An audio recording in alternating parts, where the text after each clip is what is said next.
I'm Liam Schmitt, and welcome back to Schmitt Talk, which I know we called it the Schmitt Show last week, but we decided that since people love that Schmitt Talk segment so much, we'd rebrand the whole show to be Schmitt Talk. And it's only week 2, so it's better to make changes now than in week 20.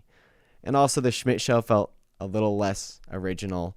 Our old district attorney, actually, Mike Schmitt, has a show called The Schmitt Show, which I had the name first, but I decided I'd give him that one since he lost the election. Oh, and speaking of changes, our logo and our intro still have not changed, but they will be changing next week. We have maybe the best graphic designer in the world, Haley Shee, working on it right now, and she does all of our graphics. But for now, we're sticking with the old one that doesn't have the right title for the logo or the intro.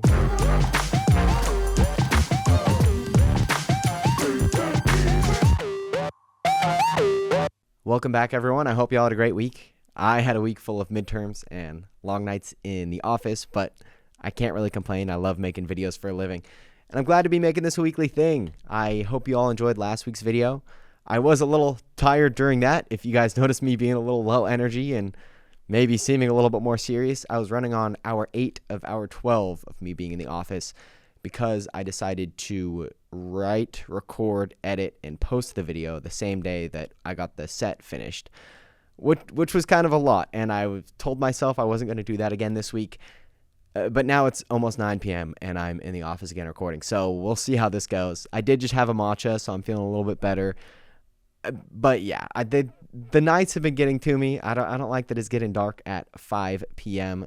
It's kind of thrown me off, but that's besides the point. Let's get into this week's Schmitt. Let's get into the news this week. I need to not be overdoing that Schmitt pun. We honestly don't have too much news to talk about this week. It's been a bit of a slower week, at least in comparison to the past few weeks, because it's been a constant Schmitt show.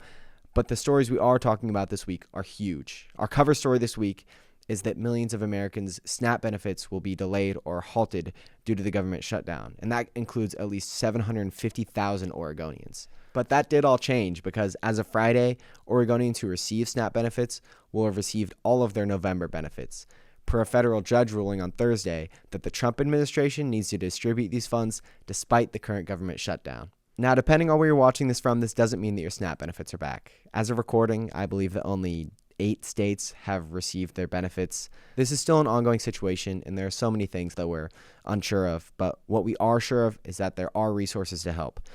Our article highlights the Smallwood Food Pantry, which actually operates in the same building as us, but regardless of where you are, there are hopefully some resources available.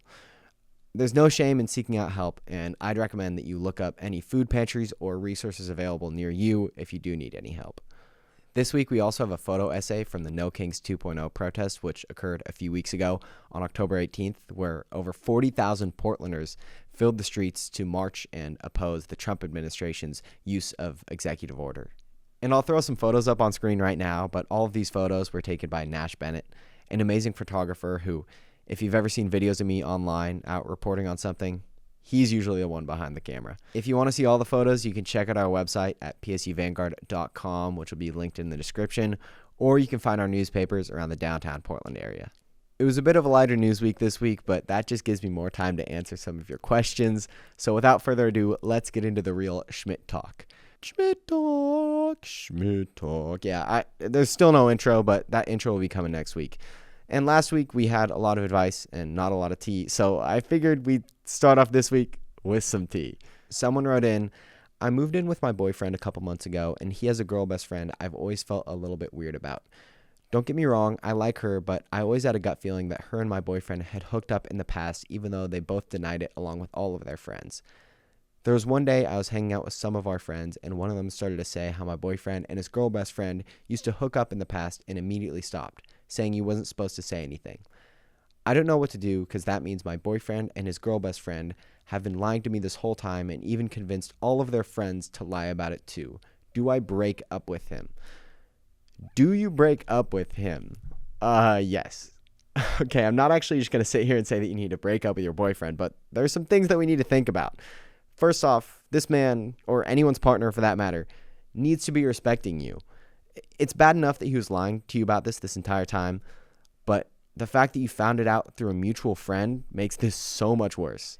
It's one thing that he was hiding it from you, but it's a whole nother thing that he has everyone hiding this from you. Like even all of your friends. It almost feels like it could be some sort of inside joke with them. And the whole girl best friend thing, I'm not going to sit here and say that you shouldn't have a girl best friend or a guy best friend or what have you when you have a significant other. I think that's completely fine. I see no issue with that. I see an issue when he has a girl best friend who he has a past with and he's hiding that past from you. This whole situation is just absurd and disrespectful. And it already sounds like you're thinking of breaking up with him. But if this is something that you feel like you can't get over and that this girl is going to be an ongoing issue, then maybe the decision is to break up with him. But if you actually do love this man and want a future with him and are maybe stuck in a full year lease with him, because I know you said you just moved in with him a few months ago, then you need to sit him down and have a chat. He cannot be lying or keeping secrets like this from you anymore, especially not ones that everyone else is in on. Like, this man needs to start worshiping the ground you walk on. And as for the girl, I personally think that she's got to go.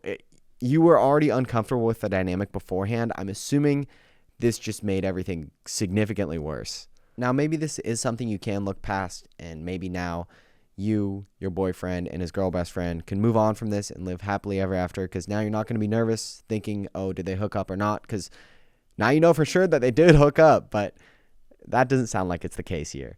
If you really love him and want to be with him, I think you should sit him down, have a chat, and confront him, then work out some barriers and ground rules, because it sounds like you were already uncomfortable with things before you found out that they were lying. And you need to make them work to build your trust back up. And we have a lot of relationship ones this week, apparently, because the next question is, what's some advice on maintaining a strong and healthy long-distance relationship? Well, first off, I appreciate that you guys somehow trust me to give good advice on relationships, and I'll keep doing that as long as you guys keep sending these questions in. As for long-distance relationships, that's something I actually do know a bit about. Me and my girlfriend have been in a partial long-distance relationship for the past few years now. We're in different states for about half the year. And I'd say just know what you're getting into. Make sure that there's a solid date on the end of the long-distance aspect of it, whether that be in a few years where you graduate college or once you find a job that's in a similar area. Just make sure that there's a time that you know the long-distance portion is going to end. Because if that's just indefinite, I think it makes it much harder. You also need to be building a strong communication base that's also very sustainable. At the beginning, that might look like you guys texting 24/7, all hours of the day, which I personally don't think is very sustainable and can even lean more towards unhealthy. What I think works a lot better is calling every single day. You need to take time out of every single day to call your partner without ever missing a call, whether that be 15 minutes if you're super busy, or it could even be a couple hours. And I think FaceTiming, or whatever the Android equivalent of that is, whether that, I don't know, hop on a Zoom call, but that face-to-face, or as face-to-face as you can be, connection is so important. It's so much easier to do long distance now than it was 50 years ago when you would have to write a letter to them. Now you can actually see their face in real time and talk to them in real time. And while you're calling, be in the moment. Don't be on TikTok or online shopping or playing a video game. Be attentive and be a good listener. Really, communication is the big thing. If you can continue to communicate through phone calls and texting, but also communicate when things are going wrong and you need something from your partner, or when things are going right, you should have that moment to show that appreciation of something that's going right in this long distance relationship. And also make sure to trust them. I think constantly checking their location or not letting them go out with friends is super unhealthy and just leads to a worse relationship. So just continue to set these boundaries, communicate, be open with your partner, and I think you'll be fine. Now, I think we have time for one more, so let's stick with that relationship theme. The next question someone sent in was, how do you navigate having a crush on a coworker? This one's interesting, and I think it definitely depends on the context. If you're just working at a coffee shop and your coworker, Becky or Timothy, is slinging out some lattes and you two are starting to hit it off, I think that's completely fine. I say just navigate that the same way you would a normal crush. I think that one is completely fine. But I think there are ones where you need to be worried about that can become either tricky or potentially pretty weird. I've had friends who, once they turn 18, they potentially get into a relationship that's a little bit intimate with their boss who's pushing 30. And I think those you need to be very worried about. I think it can be unhealthy if there's a power dynamic of, oh, this person is my boss and they can hold this over my head and fire me, or, oh, this person is a lot older than me and I'm potentially getting groomed into this relationship. I think you need to first think about, oh, are these real feelings? Would I have these same feelings if I was hanging out with this person all the time outside of work, where I'm not getting paid to be there and I don't have to hang out with this person hours on end because it's my job? And again, just make sure these are healthy feelings and that you're not in a vulnerable position to them. And also think about, is this going to be an HR violation? Am I going to get fired? If this is something that you feel you could lose your job over, you need to factor that in.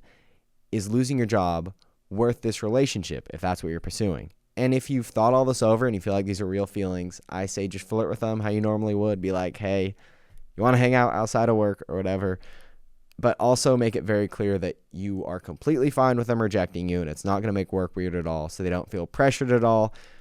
And if they do reject you, don't be worried about it, please, because that would make work terrible for this person. And I'd say if you thought all this over and you feel like these feelings are real and you want to actually pursue this, just pursue it how you normally would. Be like, hey, you want to hang out outside of work or whatever, but also make it very clear that you are okay with being rejected by this person.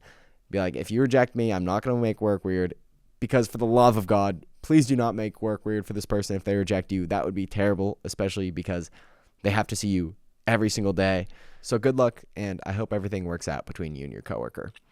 And that's going to be a wrap for this week. I appreciate all of you watching while we work out the kinks for the show and really get in the swing of things. Special thanks to Ryan Cunningham for helping with the lighting and the tech. And you can find Schmitt Talk everywhere on TikTok, Instagram, YouTube, Spotify at Schmitt Talk, PSU Vanguard at psuvanguard.com, and me on Instagram at Liam Schmitt. I hope you all enjoyed, and I look forward to seeing you all next week on Sunday for the next episode of Schmitt Talk.